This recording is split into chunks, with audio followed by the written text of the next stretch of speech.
Hi guys, welcome back to my kitchen. Tonight I'm going to show you something that's pretty short and sweet. It's actually not a very long recipe. It's a lot of spices involved, but it's pretty simple.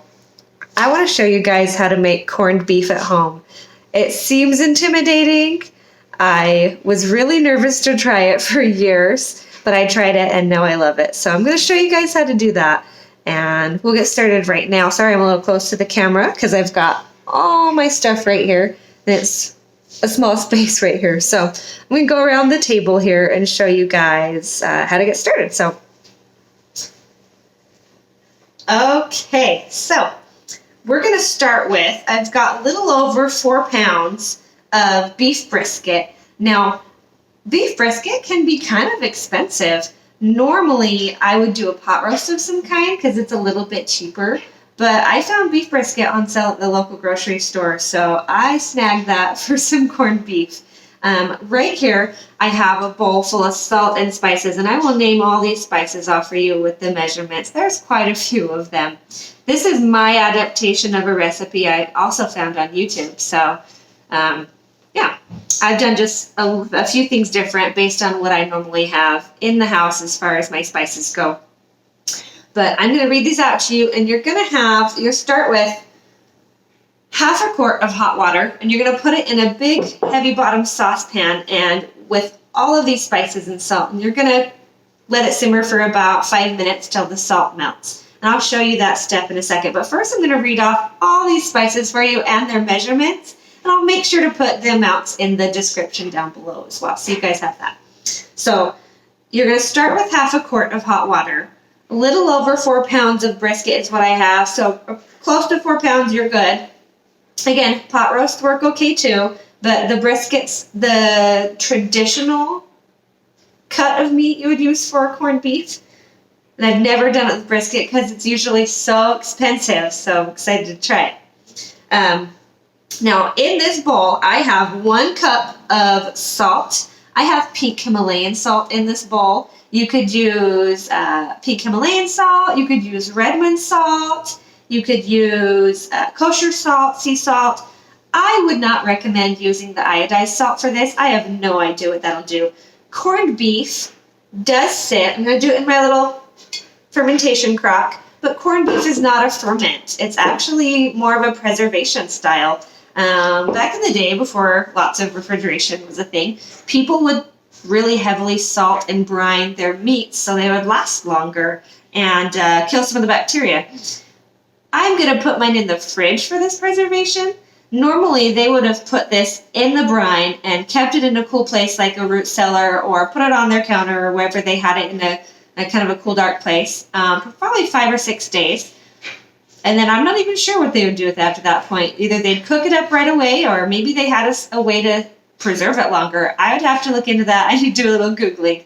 But I know for sure that for me, I'm more comfortable putting it in the fridge, which actually lengthens the duration of how long you brine the meat, which is about 10 days in the refrigerator. And it's perfectly safe and perfectly fine if you have everything sanitized like you should be anyways if you're cooking because, get a food handler's permit. They'll tell you that. Keep everything clean. But anyways, so that's what this is. This is going to be brined. This meat's brined for 10 days in the fridge in my fermentation crock. And we do use my little fermentation weights to hold the meat under the brine, not because it's anaerobic like a ferment is, but because the meat can spoil in the air. It needs to be under the salt water and really absorb a lot of that salt and the brine and the flavors. So right now I'm going to read off this really rather long list of spices for you. So again, I started with a cup of salt, and you can use those various salts, but I wouldn't recommend you do an iodized salt because I don't know what that'll do. But we start with a cup of salt, and then we've got the 4 pounds of meat, half a quart of hot water, okay? And you're going to add more water to this. You do not want your brine hot when you put it on the meat because it'll make the meat go rancid. So you'll start with half a quart of hot water, and you're going to melt all the salt or dissolve all the salt in it with all these spices, and it'll all cook on the stove for about 5 minutes, and I'll show you that part.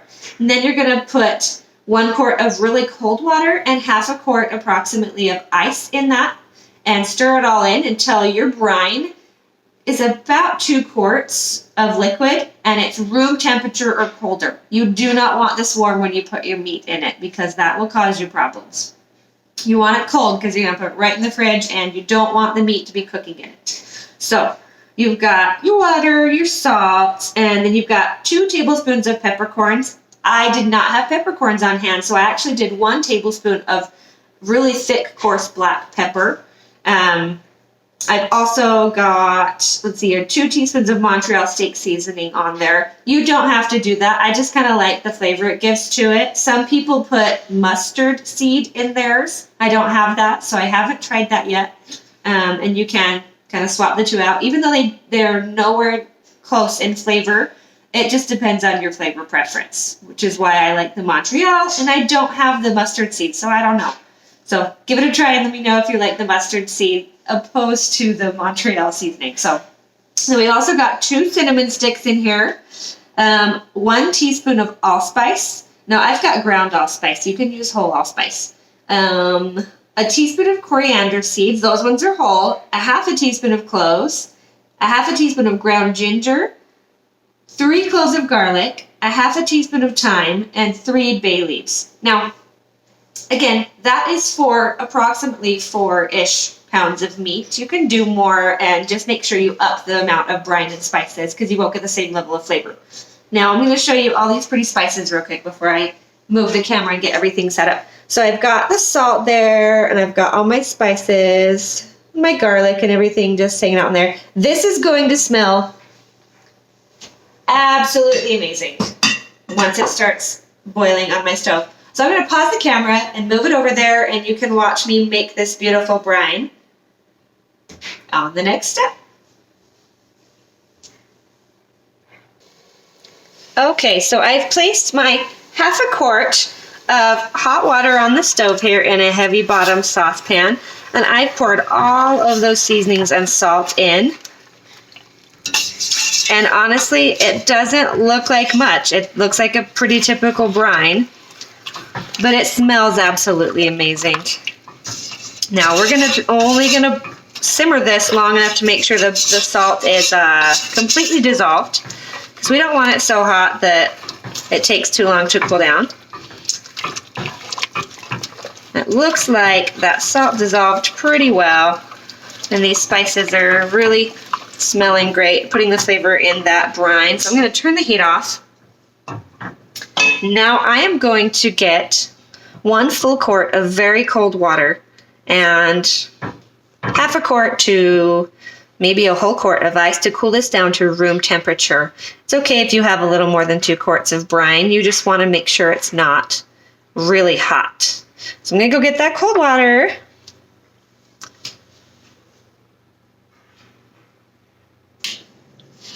Okay, so we've got our cold water and our ice in here, and I'm just going to stir this for a little while and get this down to room temperature or cooler before we proceed. Now, you could make your brine earlier in the day and just let it cool down to room temperature. I film my videos at night when my kids are in bed, so I have a limited time window, so I tend to just kind of get creative and make it work. So we're going to cool this down. You can see that ice is melting pretty quickly, and that's nice and cool. As soon as this ice is completely dissolved, we're good to go. It's not even room temperature. It's a little below room temperature now, which is just perfect. It smells so good, guys.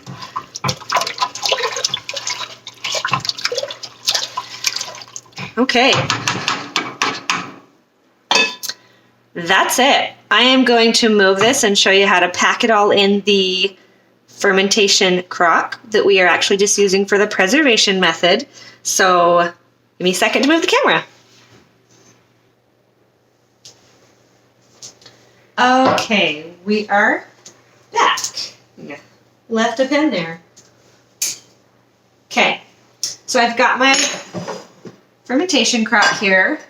It's been all cleaned up and sanitized. I've got my little weights here, and those are also cleaned and sanitized. My hands are well washed, but I'm going to try not to touch the meat as possible so we're not spreading too many germs. So I'm actually going to use these tongs here to kind of place the meat inside the crock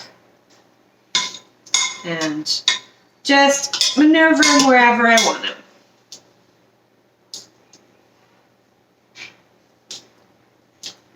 And you guys will see, sorry, you probably heard this on one of my other videos. My tongue sticks out all the time when I'm concentrating.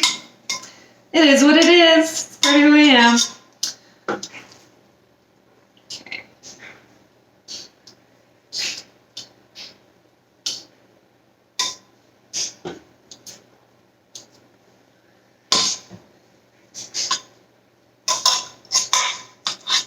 Okay, so I've got all of that meat placed in there. Let me get this out of the way. Now I'm going to bring my brine over. It's nice and cool, colder than room temperature at this point, which is good. You want it either at room temperature or colder. Again, give it a good stir, make sure all that salt's completely combined. It should be by now. Okay, now, this part here, I am going to pour my brine gently right over the meat. I don't want it splashing all over the kitchen. And you might have more brine than you need, but you want that brine to be over the top of the meat. I'm going to try to get as much of those lovely spices in there as possible, so I'm going to get a nice spoon.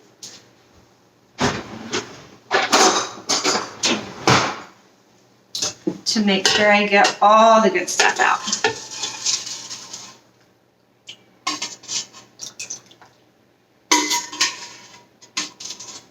And it looks like I will have a little bit more brine than I need. That's okay. You can toss the rest of the brine once you get all the good spices out of there.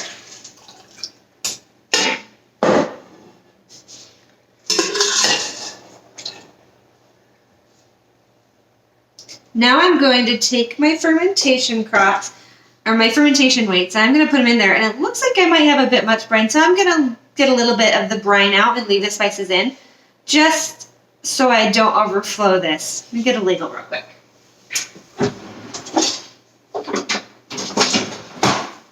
Okay. And I'm going to put my hair out of the way. It's getting serious, guys. I just really don't want my hair everywhere. Okay, so I'm going to ladle some of this brine out, trying to leave as much of the spices as possible.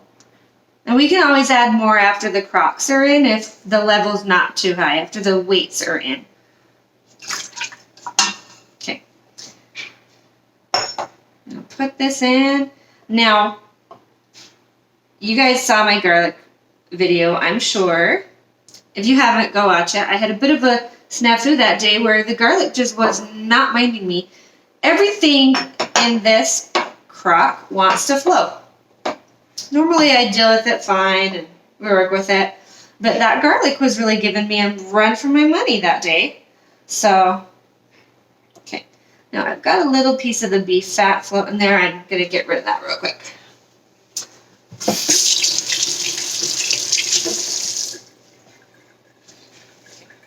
Now, when I'm all done here, I'm going to really wash my hands good because they've been in this brine with the meat. I don't really want too much of that. And I've got quite a bit of fluid in here above those stones, those glass weights.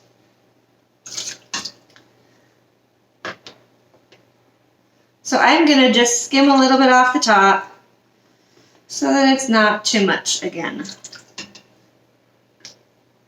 Normally I'm working with approximately 4 pounds of meat. This piece of meat was a little over 4 pounds, and you can tell just by how full my crock is that it's a little bit bigger than I usually work with here. But that's okay.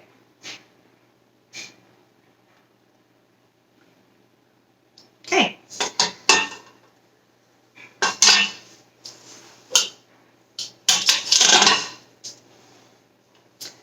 That's it, folks. I'm going to come around and show you how cool this looks. Now, like I said, this is not anaerobic like a ferment. These leaves and spices and garlic are not going to go rotten being above the weights, but you do want all of the meat below the weights. So here we go. I'll lift that up. You guys can see the cinnamon sticks there, the meat, all those beautiful spices. This is going to go in my fridge for the next 10 days. And at the 10-day mark, I'm going to come back and I'm going to show you guys what this looks like before and after I've cooked it. I'd like to, if I can remember to, because I've got 4 kids and life gets crazy, I'd really love to do on this same video an update on how this went, how it looks, how it cooked up, and also show you guys the update on some of my ferments. We've done a video on sauerkraut now, we've done a video on garlic, fermented garlic, and we've done some of my wine videos. So I want to do an update on that and show you guys the progress and what those look like and how they turned out. So I think in the next 10 days or so, I am going to be doing a video of basically an update video so you guys can see the end result of a lot of the more lengthy processes we've started in some of these videos. So I'm going to go throw this in the fridge, and I already can't wait to eat it in 10 days. Now, my family will not eat all this meat in one sitting. We don't eat a lot of meat if we can help it. We eat a little bit of meat with lots of fruits and veggies and some grains and nuts and things. So this is super nice. I can actually cook up one portion of this and then freeze another portion with some of the brine in like a gallon bag. And then when I'm ready for more, I thaw it and I throw it in the crock pot. So this is actually more like 4 separate meals for us. We'll use one little square of it and cook it up, or 2 if we're really feeling like it. But we won't eat all of this in one sitting. It actually goes really far. So I'm going to throw this in the fridge and let me know what you guys think. Give it a try. Come back in a few days, 10 or more, because it takes 10 days at least to get this all brined up.